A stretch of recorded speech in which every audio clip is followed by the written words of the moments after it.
Now, in terms of like, I believe in doctor rituals, and I have my own set of rituals. What are yours? In the mornings and evenings? And I know you're always speaking, you're always talking, you've got writing, research, but what are the stuff that sets you up? Well, you know, it varies a little bit every day. Last night I spoke, and I got back here at, I think, 11-ish, and I went to work, because in different countries, because I'm in different countries of the world, sometimes nighttime is daytime somewhere else. So I'm sometimes doing interviews before I come to a city, because I'm getting ready to go to, I go to Amsterdam when I leave here, and then I go to Sydney and Brisbane after that. So I'm doing now media there in advance before I get there. And so sometimes that's wee hours of the morning on this end to get there, but the morning hours there or something. And so last night I was doing that till 3:15 and having meetings and things. Then I went to sleep, and I had a meeting this morning on an interview at 7 something, and another interview after that, and then I had some Skype meetings, and then we have this one, and I have another meeting after this, and then I have we go to the museum, and then I have a filming for some show, and then I have a consult, and then I have a meeting with my facilitators, and then I start doing things again. So I have a really busy schedule. I every day though, I've already done it. This morning I update my book, which is my goal book and my thankful book, and what I got to do. So, and I've actually typed you in already. Yeah. I typed the opportunity to be here. So you're in that book now, and but everything that I get to do in a day that either I set out for, that I planned, or the ones that I didn't plan that show up, that I'm very grateful for, I document. And then I also refine and tweak and modify what's on my mind. I'm working on a book endorsement for a forward for a book, and I'm tweaking on that in between whatever else I'm doing. And I'm writing a book on body mind right now, so I'm doing that whenever I'm in between. So I keep a very crazy busy schedule. And but that's it. I get up, I brush my teeth, I check my emails, I get onto things. I don't usually get out of bed till I have a tear of gratitude. That's a typical thing. And then I have breakfast. Sometimes it's meetings or just breakfast. Sometimes in the room. And then I get on. I'm usually teaching or doing interviews or writing or traveling. Talking about the tear of gratitude, which is a good point. A lot of men they feel like if they cry, it's something against them. It holds a bad connotation. But your tear of gratitude is slightly different to something with an emotion, whether it's happy or elation. How does that set you up when you have a tear of gratitude? Well, what does it do to your physiology and your state? I think people are humiliated to show hurt, but I don't think they're anything but honored when they show gratitude. Mm-hmm. So most people think when somebody has a tear that that they're sorrow or hurt or whatever. Not always. A tear of gratitude is something that people respect because it opens hearts. When somebody is crying, they know they're lying about the universe because there's a magnificence in the universe, mm-hmm. and they're not seeing the whole picture, and so they know that there's an incomplete, and there's a part of them that feels kind of guilty showing that lie, you might say. And so I think that it's natural for me to shed a tear of gratitude. I mean, I do that almost every day. I mean, that's normal. And if I'm speaking, sometimes that happens. I don't really plan it. It just, sometimes I'm really grateful for my journey.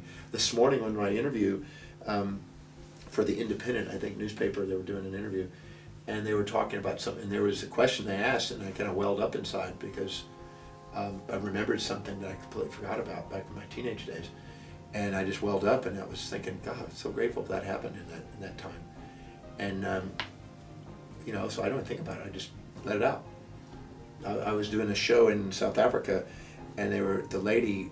I opened up and I had tears, and the lady started having tears, and she said, "Cut, cut, cut! My makeup's all messed up." She says, "Now you made me cry." And I said, "Well, I didn't mean to. I just shared a story that's inspiring to me." And she says, "Oh, it's inspiring. It's just I can't do that with my makeup like that on the thing." So I said to stop the show. Fixed up her makeup. But according to the laws of the universe, how do you become more aware or conscious to the laws and seeing that, as you described, that the divine? Well, I think I define the laws of the universe as those laws that are showing in the micro, in the macro, and anywhere in between. So it'll be something that applies in an astronomical, something in the subatomic, something in the human being. And the main one law that stands above all laws, from what I can tell, is the law of the one to many. And it states that from the one comes the many, and from the many come the one. And we can see that in cosmology, in the sense from the singularity point, the one, comes the many super galaxy clusters. Yes. And so by radiation and outward we expand. But we also have gravitational systems that go from the many to the one. So radiation and gravitation are the law of the one to the many and the many to the one. We see this in social structure, the democracy and the monarchies. If we go too much towards a democracy, we get chaos and we can't make decisions. We go too much towards monarchy, we get tyrancy. So nature has a way of keeping a nice balance between the two, and it's the synthesis of those two that govern life. And that's called integration and disintegration, or differentiation and integration in mathematics. It's when you're dating somebody and you're dating many, you're looking for the special one. When you're with the one, you're always wondering about the many. It's a law of nature. It's called the law of similars and differences. It's called radiation and gravitation. It's called peace and war. It's called attraction and repulsion. It's got 100,000 names, but it's really the most universal of all laws. And once we really kind of delve into that law and look at all its applications, it gives us an advantage on understanding human behavior and understanding our nature in the universe. So I'm very much a student of the, quote, laws of the universe, because it gives us a greater opportunity to appreciate the universe and also live in it. I agree. You talk about the law of attraction, and you had a little cameo part on The Secret. And I think you mentioned when the voice and the vision on the inside is more profound than any other opinion on the outside. But then The Secret helped to bring some of that to the conscious awareness. But there's no tools on the doing, the actual moving. Is there anything you can share? Well, I think The Secret, with leading and misleading, it definitely had some bits and pieces that I think were helpful to people, because it made them realize that they have command over their destiny. Yes. But it also, if misinterpreted, could feed their fantasies, that they're going to visualize in a window of a necklace, and the necklace is going to jump on their neck or something. I'm a more realist in the sense that I believe that if we set goals, they need to be real, and they need to have a strategy, and they need to have action steps, and they need to be something that is not some fantasia.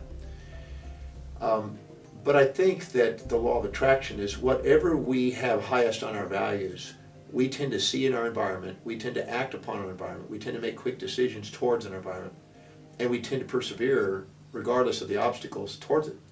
So anytime we set a goal or intention on something that truly aligns with our highest value, that's congruent, where we're really congruent in life, and our conscious and unconscious work together towards an aim, and we take advantage of all the opportunities, and we get these synchronicities, and we get to get things and have things and create things and manifest things or serve people.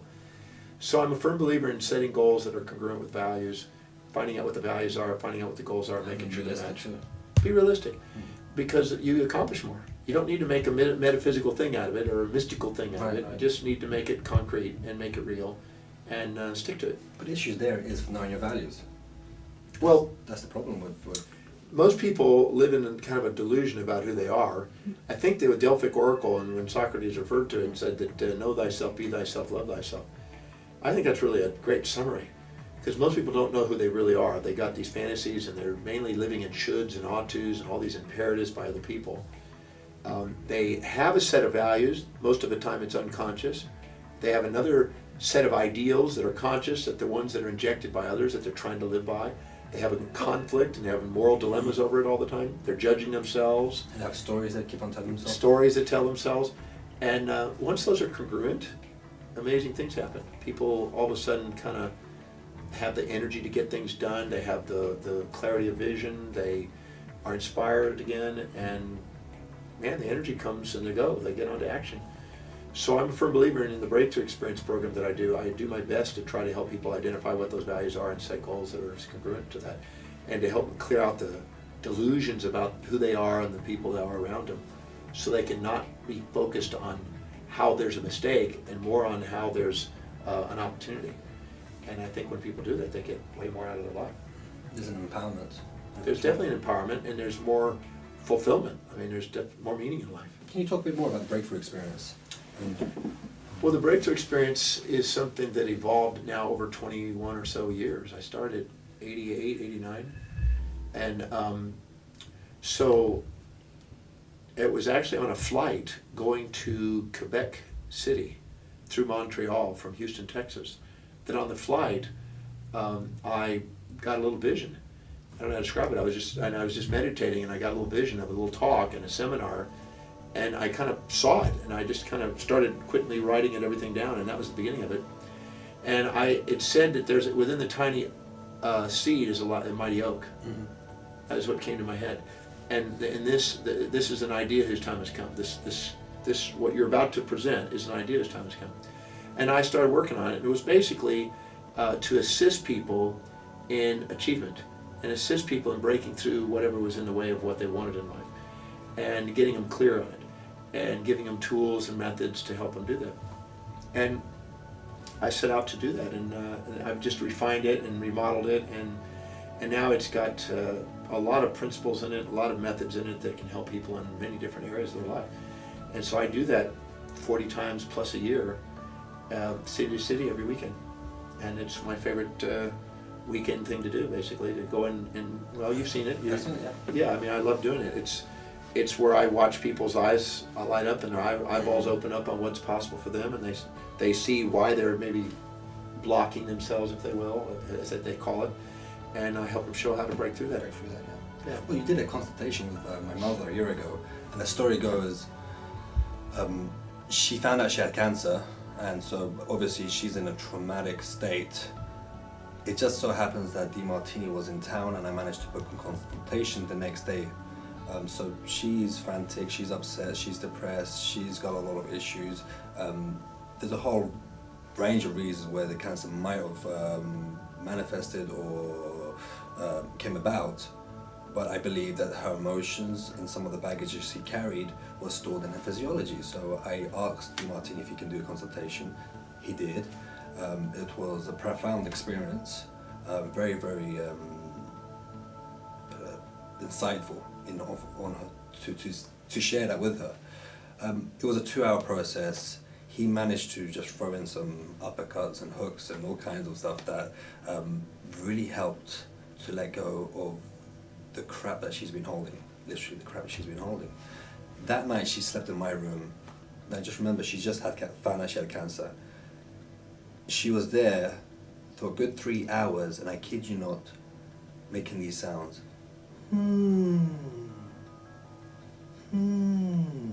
She was just releasing, releasing, and releasing. Now, I'm not saying that Demartini helped to cure her in any sort of way, but he did incorporate a process of healing, and that's through the breakthrough method. The next morning, she was up and about trying to do somersaults. So it does have an impactful system where you really do get a breakthrough. I just want to say thank you for that. Thank you. You know, I have been blessed to consult or coach or whatever. By the way, she's doing great now. Well, that's great. I mean, it's 2 bigger hugs for her. Right. I mean, she deserves to be.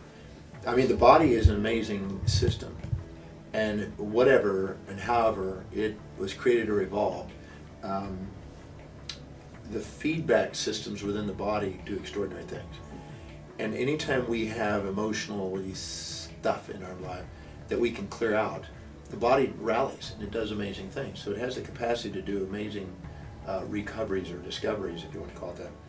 So getting to work with that is very rewarding. I mean, I've been blessed to do a lot of work with people with health issues and other issues. And that's one of my favorite things to do too. I mean, besides getting to do the breakthrough, I love doing interviews and I love doing the individual consults, which I get to do all that today. So that's what I'm going to be doing, consults, I'll be doing interviews, I'll be doing, you know, I fill my day with that because I love watching transformation. Well, you inspire people to find meaning in their lives. Well, there deserves to be meaning in life because people live meaningful lives in truth. In truth, yes. But they don't realize it sometimes because they're comparing themselves with everybody else and missing out on their magnificence. It was Carl Sagan, who is the cosmologist and celebrity, who basically said, the magnificence of the way we are is far greater than any fantasies we impose on it. And that's sort of a paraphrase because he said it about the universe. I just kind of put it into the we too, because we're part of the universe. But the universe is quite magnificent. And people ask me all the time, well, what about this? I mean, what about this in the world and this in the world? I don't see things in the world as mistakes or problems. I see them as, I look for the order in it, and there is an order in it. And it's quite astonishing. In my methodology that I developed, when people actually follow through on it, they actually sit there and they kind of get a tear of gratitude for the way it is, instead of how it's supposed to be. Because we sometimes compare the way it is to what we think it's supposed to be, and then we're not appreciating what is because it's not matching the fantasy we've imposed. We beat ourselves up about it. And then we beat the world up or ourselves up or whatever and think there's a mistake. And people talk about all these issues in the world, and I'd rather be focusing on solutions of perception than talking about how terrible it is, because I just don't think that's the reality. I think it's really, there's amazing things going on in the world, and the world's doing fine. I don't see these huge problems in the world. I guess I don't have that perspective, because I look at if you have a fantasy that life's supposed to get easy, it's supposed to be peace, it's supposed to be pleasure, it's supposed to be kind, then you're going to basically think the world's screwed up. But once you understand that the world has a balance of all pairs of opposites, and that the more one is tried for, the more the other one is there to balance it. Once you see it, you kind of go, there's the dance. You're either a victim of circumstance or you're in the dance. And when you see both sides, you're in the dance. And so I kind of look for those two, and I see them, and they're all over the place. And there's building and destroying, and there's kind and cruel, and nice and mean, and give and take, and generosity and stinginess and theft, and there's everything in life. Both sides of the magnet. There's both sides, and to expect one-sided worlds is just delusional. So I try to help people see the order and look for the other side, and when they do, they strengthen their intuition, they find meaning in their lives, they appreciate their lives, and they're now coming from an idea, instead of fixing the world, it's sharing and bringing their magnificence to the world, and transforming it in a way that's not because it needs fixing, but because it's something to share whatever inspires you with it. So it's a different perspective. But pretty cool. Yeah, it is, because I mean I've been asked many different things. Well, what about this and what about that? And I show it and I look at it and I say it from a different angle, and people go, "Oh, I never thought of it that way." Because most people don't look for it. They just assume and they parrot other people and think that, well, it's terrible. Well, it may not be. Throw a label on it. They throw a label on it. I think that there's many magnificent things going on in what we think are terrible. I think it was Buckminster Fuller, who said that pollution is future solution. And I really think there's some wisdom in that. I remember reading about this spill of oil in Valdez, and all the destruction of all the animals and that, which is now, it's kind of past, but in there they discovered the oil seepage around the world. They found out that the amount of oil seepage that's natural and really the world does, geology does, is way more than anything man's done.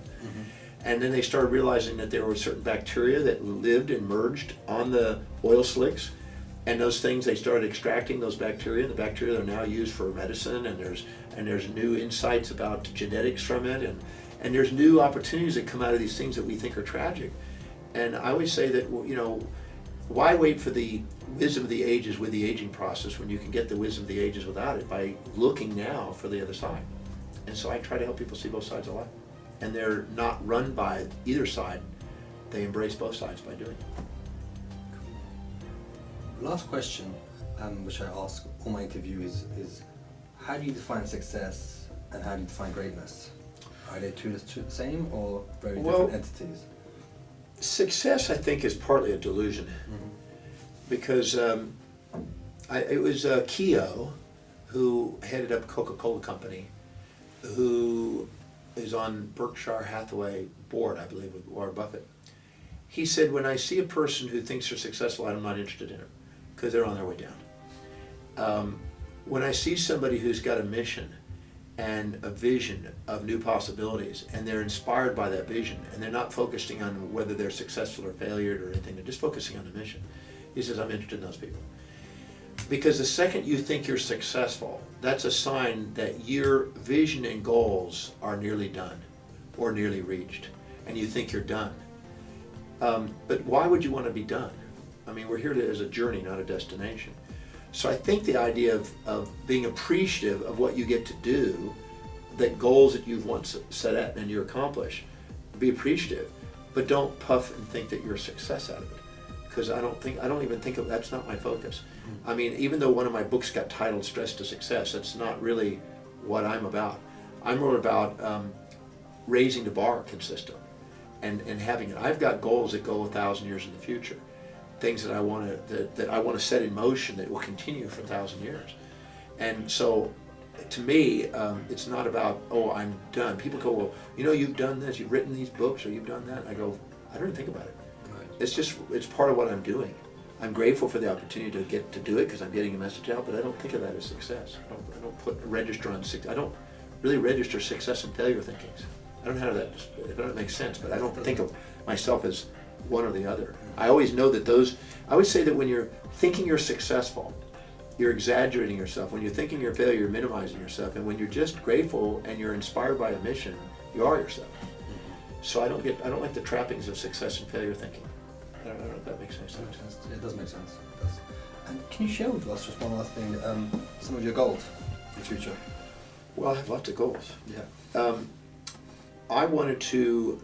Oh my God, how many you want to do? I've got a book in there. You know the list of it. They're like this thick. It's 800 pages now. I want to reach. I set out a goal to reach 1 billion people about 18 years ago. And so I started metricing and documenting, every time I did a radio show, a television show, every time I wrote a book, how many books it sold, magazine articles, talks, I kept records of everything, inventoried. So I could then see if I was going to reach my 1 billion people. And I broke that. I actually reached that. So I raised it to 3. And I recently just broke that. So I realized, well, why can't I reach the world? And so I would love to reach the world. So I'm working on strategies in every possible medium. Mm-hmm. How do I get to rural Africa? How do I get to rural Asia? How do I get to the ruralest places? And I figure by the time I set to go and get 7 billion people, it'll probably be 9 billion by then. So I'll just keep expanding because it gives me something to do. It gives me something to go for. And so, yeah, that was a goal, but it's not done. It's never done. I'm sure I'll just add to it. I'll look for space aliens if necessary to keep growing it. But it just gives me something to keep working on, and it gives me a drive to do it. I mean, I do a lot of radio and television and newspapers and magazines and media and whatever vehicle I can do to share ideas. But that's a goal, and then I have a goal on numbers of books. I had a goal to write 1,000 books. I've written 200 and something books. There's about 40 on the market, but there's a whole lot of manuscripts in my programs. Mm-hmm. There's lots and lots of us. And some of them are 400 pages, 800 pages, things of this nature. And the Concourse of Wisdom. Yeah, I've got, I had a typesetter in my office for 15 years, just typesetting every single day, 30 to 60 pages a day for me, as I was writing. And so I'm constantly voluminously writing, and I wanted to put together an encyclopedia, which I'm now creating, the Demartinipedia, which is coming out on my website soon. And so that's something. I wanted to get books in 50 languages, which we got 28 languages, and I'd still like to do 50 languages. Mm-hmm. And I wanted to be in movies, which I've gotten to be in 29 movies now. So I wanted to be in the movies. I wanted to meet the most amazing people on earth, which is emerging. And so I want to continue that. I just want to meet the most extraordinary people on the planet, share ideas with, and I'd like to travel to every country. I haven't been to all of them, but I think I've been in 87 countries. There'll be 90 this year. Mm-hmm. And I wanted to, step foot and teach something in some way on each country. And so those are just some of them. And then I also wanted to create a Demartini Prize, which I've just now set up, and I put money into that. So is it a scholarship or just a prize? It's like the Nobel Prize. I wanted to duplicate the Nobel Prize, but the Demartini Prize. Yeah. So I set that up, and it's just now finalizing now, and I'm putting millions of dollars into that to get that to grow. And I want to structure that so that continues on and contributes to people that do certain things for the world. And I wanted to set up my institution, so that's continuing. And I wanted to see my kids involved if they want to do it, and they're involved. And so I could just go on. I mean, there's lots of things that I had dreams about that are slowly but surely happening. They don't always happen overnight, but you put the work in, you put the effort in.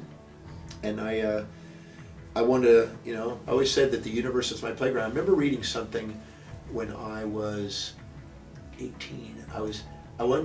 My affirmation I got from Paul Bragg was, I am a genius and I apply my wisdom.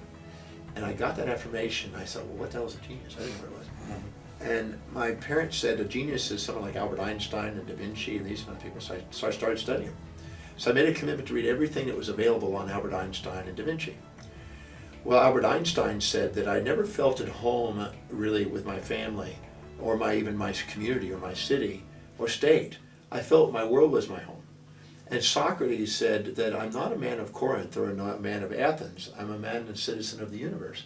And I always loved that. And I wrote those down and I thought, that's how I want to be. I want to be a citizen of the universe. I wanted the whole world to be home. And now I actually live on a ship called the World.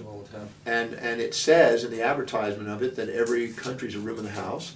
And that's exactly how I wanted it to be. I wanted it to be where I don't really, people ask me, where do you feel most at home? I go, everywhere. And where do you most like to travel? It doesn't matter. I mean, wherever I get to do what I love doing. And people don't understand that because they're so used to kind of this is my route. They're boxed in into a certain... Yeah, I think a stork must have dropped me instead of me rooted somewhere. But being a triple Sagittarian, as one astrologer once told me, that I... triple Sagittarian. Yeah. So I must be a free spirit kind of guy. But I just love traveling, I love researching, I love writing, and I love teaching. That's my favorite thing to do, and I'm going to continue doing it. That's extraordinary, really extraordinary. And thank you for the opportunity to actually have an interview with one another. If you want to know more on Dr. Demartini, you can check his website, drdemartini.com.